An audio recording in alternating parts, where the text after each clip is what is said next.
Daryl's zombie hunting skills are truly remarkable. While others typically need to form groups to tackle 3 to 5 zombies, he effortlessly takes on 10 or more by himself. His survival index in the post-apocalyptic world is off the charts. However, in the spin-off series, Daryl's combat abilities seem to be slightly diminished. Upon spotting an enemy, Daryl, ready to ambush, grabs a hammer and moves in for the attack. And it turns out, 5 episodes into the series, Daryl kneels 3 times, which is slightly embarrassing. This scene unfolds as Daryl departs from the federal community in search of Rick and Michonne. He embarks on a solo journey, pushing his motorcycle slowly due to a lack of gasoline. Suddenly, a car approaches, prompting Daryl to instinctively draw his knife in caution. In a post-apocalyptic world, trust is a rare commodity. A man, seemingly benign, offers assistance, but Daryl declines. After a brief conversation, it becomes evident that the man means no harm. Daryl then requests a supply of gasoline, and the man,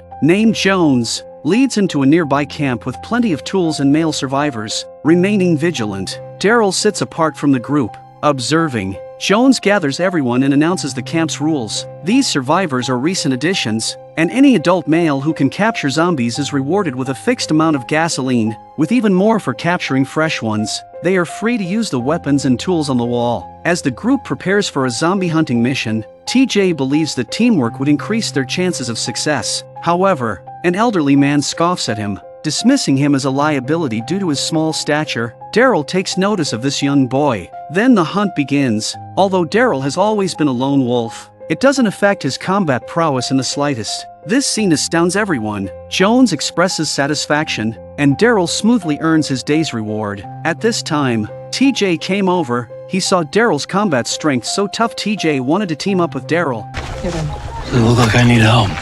Night falls quickly. Undaunted, TJ approached the men again, seeking them to form a team. Obviously, the weak will only be eliminated in the end of the world. Since no one helps him, he can't secure resources. After some mocking, the men offer TJ a part-time job chopping wood, ensuring their heating for the night, and possibly including him in tomorrow's hunting party. However, TJ struggles even with the basic task of chopping wood. Unable to bear it, Daryl steps in, offering hands-on guidance on how to split logs. Fortunately, TJ learns quickly, leading to some simple exchanges between them. Daryl noticed that Jones had a radio in his office, so Daryl went after him. The signal is weak, and despite multiple attempts, Daryl can't establish contact with the outside world. As he prepares to leave, the signal comes through, and it's Carol's voice. Both are concerned about each other's well-being. Just as they were talking, something suddenly happened on Carol's side, and Daryl was asking about it when the radio signal got worse and worse. An anxious Daryl decides to return to the community the next morning, but then the hunting party returned to the camp.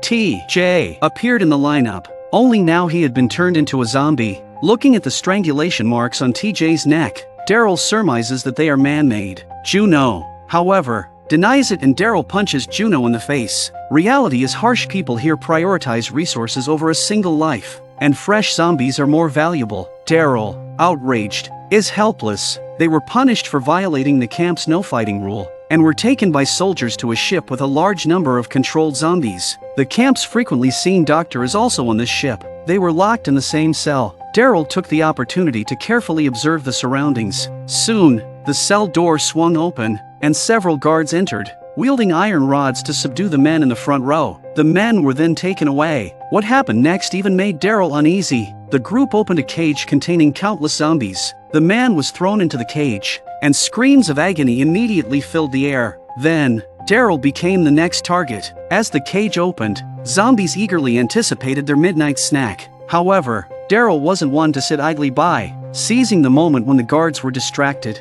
he swiftly pushed one person down, quickly dealt with those around him, and even managed to swap jackets. Daryl produced the guards' keys and opened all the cell doors. Both zombies and living people were set free, and even Juno followed Daryl. Chaos erupted on the ship in an instant. The guards were already trapped by the zombies and had no time to worry about the escaped prisoners. Daryl and Juno seized the opportunity to reach the lifeboat, but Juno couldn't read the instructions and couldn't lower the escape pod. To make matters worse, a particularly agile zombie broke free and headed straight for them, attacking other zombies along the way. Surprisingly, instead of feasting on the corpse, the zombies turned their attention directly toward Daryl. In a critical moment, Daryl struck the zombie's head with a bat, but it rose again as if unaffected. With no other choice, Daryl jumped ship to ensure his own safety. This way, the enigma of Daryl's oceanic journey finally unraveled. Back in the present, they are sailing away from Paris, headed for the Union of Hope's headquarters. Their destination. Upon landing,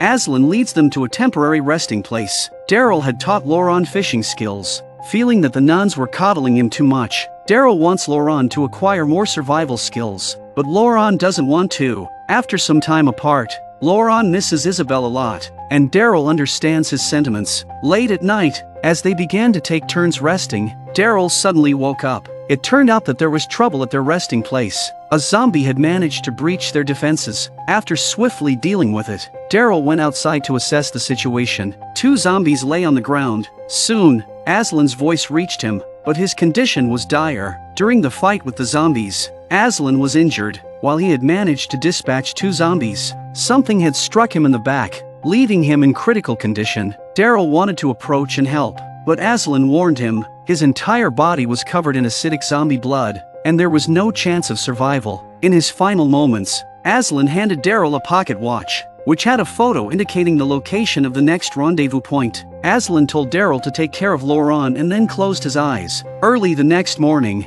Daryl gave Aslan a dignified burial. After a brief farewell, the two prepared to set sail once again. However, upon reaching the riverside, Daryl discovered the boat was missing. Fuming, he cursed the situation. Upon inspecting the cut rope, Daryl seemed to realize something. Seeing the evasive look in Laurent's eyes, Daryl confirmed his suspicion. Laurent had cut the rope. Daryl wanted an explanation, but Laurent remained silent. Daryl was furious. How hard it had been for them to get this far. So many people had died. Laurent's thoughts were simple. He didn't want to be alone. It finally dawned on Daryl that he had placed too many expectations on Laurent, who, after all, was just a child. Even though they had resolved the tension between them, without transportation, they had no choice but to proceed on foot. As they walked, the distant sound of a car reached their ears, prompting them to take cover. Seeing the vehicle, Daryl is tempted to hijack it, which is obviously dangerous. So Daryl gave Laurent his dagger for protection and told Laurent to leave first. He'd be right behind him. Laurent, this time, followed the plan obediently. Taking up arms and escaping, Daryl observed the situation. The people in the vehicle had disembarked. Seizing the moment when one of the men was alone, Daryl picked up a hammer and moved to approach. The outcome was... They are Genet's subordinates and are aware of Daryl's identity. Their target is Laurent. Daryl starts playing dumb, but the soldiers aren't fooled. Just as they are about to act, Laurent walks over, diverting their attention. The obvious result is that both Daryl and Laurent are captured. Meanwhile, in a luxurious mansion in Paris, Isabelle awakens from her slumber. The room boasts a comfortable large bed, valuable paintings, and a meticulously arranged breakfast by the butler. Soon, Quinn enters, presenting the opulence of the mansion to Isabelle, claiming he has fulfilled his promises. His military contact informed him that Laurent and Daryl have successfully left the city. Quinn desires Isabelle to witness his transformation and hopes for her to fall in love with him again. However, Isabelle despises the narcissistic Quinn. While Quinn leaves the room, Isabelle searches for weapons, grinding the corners of a picture frame into makeshift weaponry. As she does so, she seeks forgiveness from God. Isabelle intends to kill Quinn and escape, but her attempt fails. Quinn believes in redemption, and Isabelle gave him this chance. However, the next day, Isabelle changes her mind. Hating her own weakness, she contemplates ending her life. Then the housekeeper comes in and says she's here to bring breakfast. Isabelle attempts to refuse, but the butler insists it was sent by her friend and reveals a note beside the tray. As Isabelle reads the contents, her expression changes dramatically. Subsequently, she starts to cater to Quinn, even wearing the necklace he offers. Isabelle's sudden optimistic demeanor bewilders Quinn, who attributes the change to his charismatic personality. They arrive at Genet's base together. Genet invites them to a banquet, and Quinn sees it as recognition of his abilities. Isabelle also meets Fallou and the others, who have been captured, and they don't talk to each other, but go straight to the base. Inside, Isabelle witnesses soldiers interrogating prisoners. Genet rushes out to explain that her subordinates, responsible for city defense, released an important person after taking a bribe of a bottle of wine. Quinn realizes his actions have been exposed. When they enter a room, Anna's appearance confirms all suspicions. Quinn has been betrayed. Soon, Isabelle is drawn to a familiar figure, Daryl. He, too, is imprisoned. Quinn is also confined. Genet gathers everyone, intending to shatter their dreams and strengthen her rule. She arranges a special spectacle. The spiritual backbone of the Union of Hope survivors is Laurent. Genet forces Laurent to stand by her side, eliminating the last straw for the weak. After an impassioned speech by Genet, the crowd is energized, and her support soars. Any resistance must be crushed, with Daryl as the representative. Daryl is brought into the arena, handed a weapon by a guard. Daryl is a bit puzzled. Genet is anticipating a spectacular performance. Then, two soldiers push a zombie into the arena. They inject a serum into the zombie. Daryl instantly understands he is about to face an enhanced zombie. The impending battle is on the brink, and the situation is critical.